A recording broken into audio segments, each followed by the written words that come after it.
Hai semuanya, gimana kabar kalian? Semoga selalu dalam keadaan baik. Jadi welcome back teman-teman di Ade Grayson Channel, dan ini adalah segmen analisa kripto, segmen dimana kita akan mengulas untuk koin-koin yang udah teman-teman request di kolom komentar channel YouTube ini.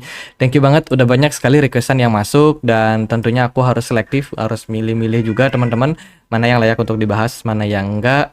Dan koin-koin yang paling menarik yang teman-teman udah request, kita akan coba untuk ulas. Nah, karena banyak yang request untuk dibahas tentang ENS atau Ethereum Name Service, kita akan bahas lagi. Katanya lama udah nggak dibahas atau nggak pernah dibahas. Oke, kita akan bahas ENS. Dan satu lagi requestan dari Bang pinjam 100 Bitcoin. Katanya minta dibahas untuk GG atau token GG ya. Ini listing di Binance sudah 1 minggu yang lalu. Kita akan coba untuk ulas juga untuk token ini. Teman-teman, pembahasan kita mulai dulu dari Ethereum Name Service. Ini adalah sebuah produk yang memang diciptakan sebenarnya untuk memberikan penamaan terhadap domain. Dan Ethereum Name Service itu dibuat secara decentralized. Jadi ENS itu adalah teknologi berbasiskan blockchain dari Ethereum yang menyediakan sistem penamaan pada wallet, website, konten hashes, dan juga metadata. ENS dapat mengubah deretan angka dan huruf menjadi teks yang dapat kamu baca. Jadi tujuan daripada ENS sendiri sebenarnya untuk melakukan simplify atau melakukan kemudahan gitu teman-teman. Contohnya nih teman-teman punya wallet dengan nama OX 747 sekian sekian sekian sekian. Nah, itu bisa dirubah menjadi pintuacademy.it. Ini contohnya ya.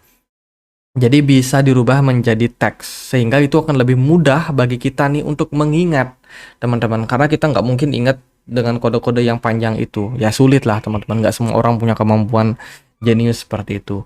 Dengan bisa diubahnya dia menjadi teks yang bisa kita baca dan kita ingat, tentu saja ini bisa menjadi salah satu cara untuk membuat sesuatu lebih simpel. Ya, salah satu tujuan yang lain adalah untuk memiliki domain NS yang aktif. Pemilik domain harus memperpanjang masa aktif. Artinya mereka harus berlangganan kalau mereka mau pakai fitur ini. Dan ya, token ENS sendiri berfungsi sebagai token tata kelola di ENS DAO. Pemegang token ENS berhak melakukan voting atas suatu proposal untuk mendukung pertumbuhan dari ENS. Sejak diluncurkan di 2017, nama token ENS terus meningkat sampai sekitar 2,76 juta per Januari 2023. Jadi itu kurang lebih penjelasan singkatnya tentang Ethereum Name Service. Untuk teman-teman bisa menggunakan platform ini, bisa main ke ns.domains. Di sini teman-teman bisa melakukan penamaan untuk wallet, website, ataupun yang lain yang tentunya berhubungan sama Ethereum. Ada beberapa langganan, ada beberapa opsi berlangganan. Contohnya ya 1 tahun dengan teman-teman harus membayar sekitar 0,00206 Ethereum. Itu biayanya per tahun teman-teman. Dan ada beberapa produksi sebenarnya yang mereka tawarkan. Sudah sekitar 575 integrasi yang mereka lakukan dengan pemilik atau pemilik daripada langganan ini ya, orang-orang yang berlangganan sekitar 800.000. Dan tentunya ini bisa dipakai di banyak wallet, penamaan banyak wallet, NFT, dan produk-produk yang lain. Itu teman-teman. Jadi dia merupakan produk yang tugasnya untuk mensimplify. Kurang lebih seperti itu. Dan kalau kita lihat dari narasi yang terakhir di bulan Januari 2024 ini, memang ada tweet dari Vitalik Buterin yang selaku sebagai co-founder daripada Ethereum yang mengatakan bahwa ENS itu sangat-sangat penting. Wah, parah nih teman-teman. Dia nge-tweet seperti itu dan tentu saja memberikan impact terhadap peningkatan dari harga. Vitalik Buterin dalam sebuah postingan Twitter itu memuji Ethereum Name Service atau ENS sebagai platform yang sangat penting. Buterin menekankan bahwa ENS harus tetap dapat diakses dan juga terjangkau bagi semua pengguna Ethereum, terutama mereka yang berada di jaringan layer kedua. ENS ini berfungsi untuk meningkatkan skalabilitas daripada layer kedua milik dari Ethereum. Ya, project dari Ethereum. Contohnya ya seperti Optimism, Arbitrum, ARB, Polygon, Matic, dan lain sebagainya. Dan langsung aja setelah tweet tersebut, harga dari ENS terus melesat teman-teman, dan narasi tersebut menurut saya merupakan sebuah impact yang sangat-sangat wajar terkait dengan narasi yang ada pada market ya. Itu sih teman-teman, sebenarnya nggak terlalu banyak narasi untuk NS ini, tapi sekalinya dia dapat duit, ya udah dia langsung ngepump dan lumayan signifikan. Secara pasar dia sudah bisa diperdagangkan di beberapa exchange seperti di Binance, OKX, KuCoin, Huobi Global, Bybit, dan kawan-kawan. Kemudian kalau kita lihat juga dari supply-nya untuk token ini itu ada di 100 juta NS, sementara yang beredar sekitar 30 jutaan. Masih ada sekitar 69% lagi yang masih bisa di-create untuk market. Apakah NS menarik? Ya, tentunya menarik bagi mereka yang pakai jaringan Ethereum, yang suka berada di jaringan Ethereum seperti developernya, usernya, ataupun mungkin validator yang suka apa namanya gonta-ganti untuk apa wallet ya teman-teman. Kadang-kadang kan teman-teman bingung tuh kita cara nginget wallet gimana ya. Nah, biar kita gampang, ini Bybit juga melakukan hal yang sama teman-teman. Dia gantilah itu Bybit Hot Wallet, dikasih nama ya. Tapi kalau wallet-wallet yang nggak berlangganan ENS, mereka akan kayak gini teman-teman, akan ada kode-kode kayak gini. Jadi benar-benar sangat ya sulit untuk diingat. Tapi kalau udah Bybit Hot Wallet ya kita tahulah ini yang punya Bybit. Jadi contohnya kayak gitu. Tapi tentunya Bybit harus berlangganan nih. Itu salah satu fungsi daripada NS sebenarnya. Jadi kalau kita lihat dari pergerakan dari harga ya, NS setelah melesat secara teknikal sebenarnya sih dia bagus. Kemarin dia sempat bergerak dalam sebuah pola apa namanya descending channel. Jadi ini polanya ya. Descending channel.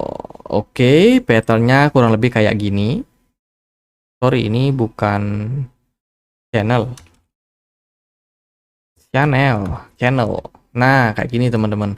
Jadi dia bergerak dalam posisi turun dan sudah breakout. Sebenarnya sih kalau dia sudah breakout, ini indikasinya sangat-sangat baik ya untuk INS.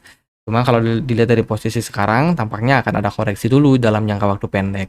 NS sendiri sempat melesat sampai level 23 dolar setelah dia ditweet oleh Vitalik teman-teman, dan sekarang lagi dalam tahap koreksi. Level resistance yang sebenarnya sudah berhasil ditembus itu adalah di kisaran 18 dolar. Tapi nggak berlangsung lama pergerakan harganya malah turun balik teman-teman, dan kemungkinan kita masuk ke fase koreksi yang bakalan cukup dalam teman-teman. Potensial next support itu ada di kisaran 10 dolar. Karena hari ini ada di 18 dolar, kemungkinan dia masih bisa turun ke 10 dolar, 11 dolar saya rasa masih akan sangat terbuka ya.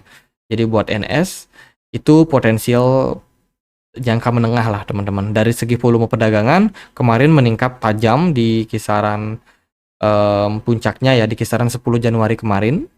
Itu dia udah puncak teman-teman. Setelah itu volume perdagangannya turun. Sekarang smart money juga turun.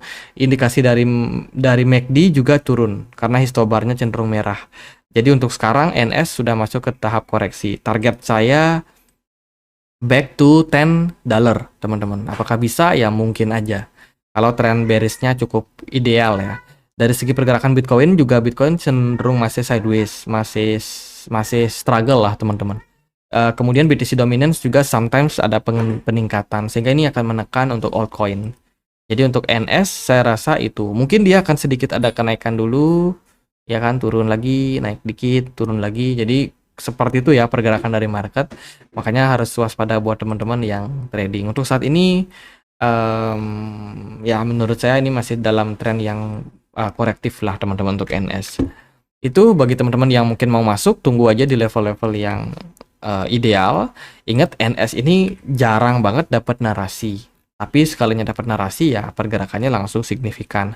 Jadi buat teman-teman yang planning buat holding, ya jangan nunggu apa namanya, jangan sabar-sabar, harus sabar-sabar teman-teman. Jangan mudah untuk terpancing, nggak sabaran, karena ketika momentumnya datang teman-teman justru malah biasanya bakalan loss kalau teman-teman itu nggak sabar ya teman-teman. Kalau mau masuk token seperti ini harus sabar.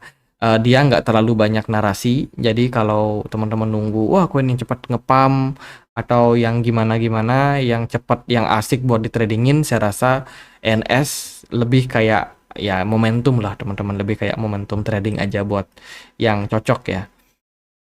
Itu sih kalau secara teknikal menurut saya untuk sekarang cenderung korektif. Targetnya tentunya bisa balik ke $21, itu merupakan sebuah berita bagus untuk Ethereum Name Service. Next, kita akan bahas ya untuk GG, token GG atau GG. Atau nama projectnya adalah Reboot, teman-teman. Reboot hari ini diperdagangkan di kisaran Rp2.300. Kemarin sempat menyentuh level 11.000 ketika awal listing di Bybit. Kalau kita perhatikan sih, ini tokennya sudah listing di Uniswap sama Bybit doang. Jadi untuk likuidasi sangat-sangat kecil. Aku nggak ngerti kenapa orang-orang suka sama project-project seperti ini. Padahal projectnya masih cenderung, ya bisa dibilang belum kelihatan nih perkembangannya. Dia baru listing.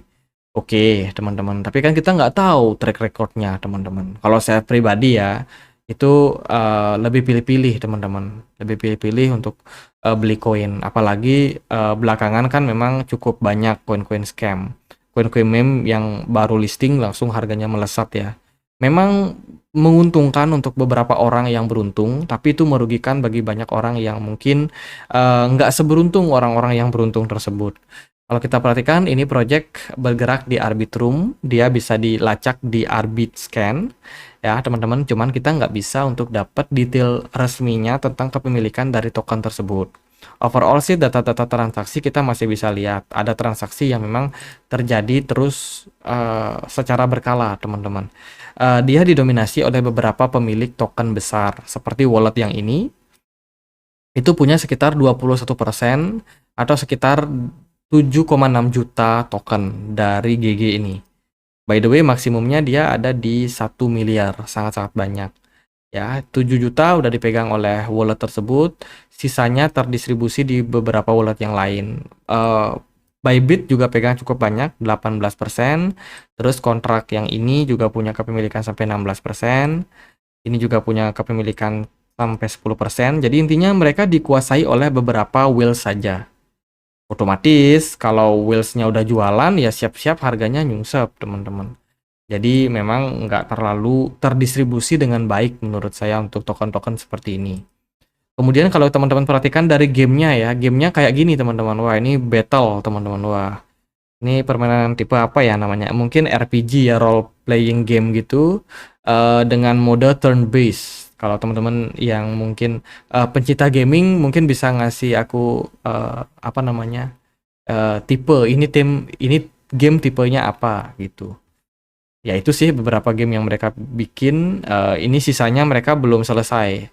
Ada game yang bakalan hadir. Tapi yang pertama sih cuma Battle Plan ini yang baru dirilis. Ya itu sih teman-teman.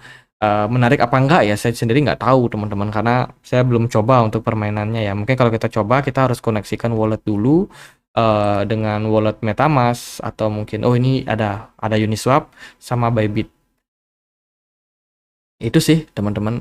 Kalau teman-teman merasa gamenya bagus, banyak yang beli, ya harusnya harganya naik dong ya kan. Kalau gamenya yang nggak menarik, ya itu negatif sih teman-teman.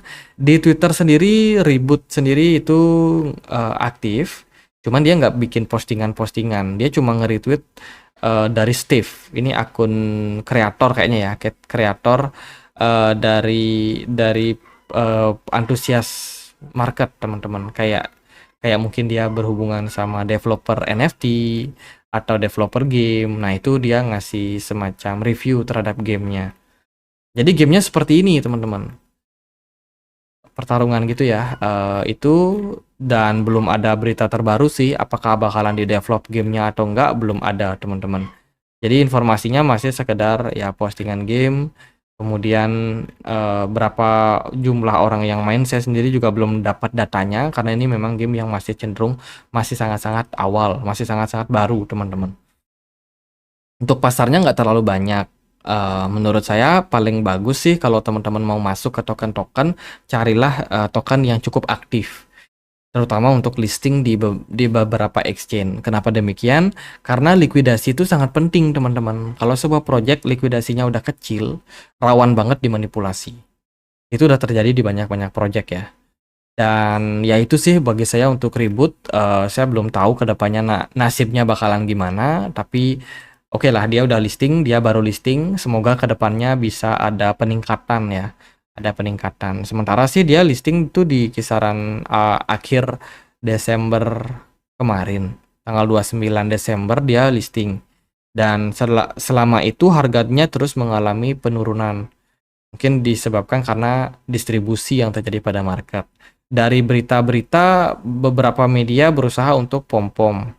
Ya, tapi ya nggak ngaruh juga teman-teman, nggak ngaruh juga. Comprehensive Gaming Ecosystem Power by GG Token, ya nggak ngaruh juga sebenarnya terhadap pergerakan dari harga. Saya rasa seperti itu ya. Ya itu sih paling secara teknikal. Kalau kita perhatikan dari pergerakan market overall dia udah turun cukup dalam. Volume perdagangannya jelas kecil. Smart money tidak bisa kedetek sementara waktu karena memang keterbatasan dari data, teman-teman. Ini proyek yang masih sangat-sangat baru. Kemudian token ini punya volatilitas yang tinggi. Kalau teman-teman masuk ke token-token seperti ini ya siap-siap aja sama volatilitas yang terjadi pada marketnya. Kalau dari saya masih menunggu teman-teman, narasi gaming itu masih bakalan didominasi oleh big caps kayak Gala, Sandbox, Mana. Nah, koin-koin big caps itu akan menjadi dominan. Jadi sebelum koin-koin dengan market cap kecil naik, biasanya bakalan didominasi oleh pergerakan yang signifikan dari koin-koin besarnya dulu. Semoga sih narasi gaming bisa bisa meningkatkan harga dari GG ini ya. Tapi kalau saya sendiri secara fundamental masih belum yakin. Masih belum tahu gimana kredibilitas dan juga rekam jejak daripada foundernya, karena toh juga mereka nggak menyampaikan siapa foundernya, dibikin oleh siapa, perusahaan gaming apa yang bikin, ya tiba-tiba udah jadi aja tokennya dan listing teman-teman. Gamenya juga menurut saya ya mungkin seru nggak tahu ya keseruannya kayak gimana, cuman perlu lebih banyak adopsi lah teman-teman. Itu kita tunggu aja apakah mereka bisa bikin game-game yang lain. Teman-teman boleh dipantau proyek-proyek seperti ini, karena kalau dia aktif ya ini yang berada di sosial media cukup rame sih teman-teman. Cuman ya kayaknya mereka masih pada sangkut ya karena harga tokennya masih turun. Kalau secara teknikal itu level resistance terdekat di kisaran 0,17 dengan level support kisaran 0,12. Ingat ya, dia belum bikin level support yang kuat karena dia juga baru listing. Jadi ketika pergerakan Bitcoin turun, kalian harus mewaspadai nih token-token altcoin itu kemungkinan juga bakalan kena impact teman-teman. Jadi untuk saat ini buat GG ya gitu aja, nggak terlalu gimana-gimana. Secara fundamental, secara pergerakan chart juga menurut saya masih sangat-sangat volatile karena dia baru listing di sedikit exchange dan volatilitasnya masih sangat-sangat tinggi. Itu aja sih paling, semoga videonya bisa bermanfaat. Bila mana ada pertanyaan lain, ada koin lain buat dibahas, bisa banget tulis di kolom komentar channel YouTube ini. Jadi gitu aja, akhir kata saya Andre, makasih.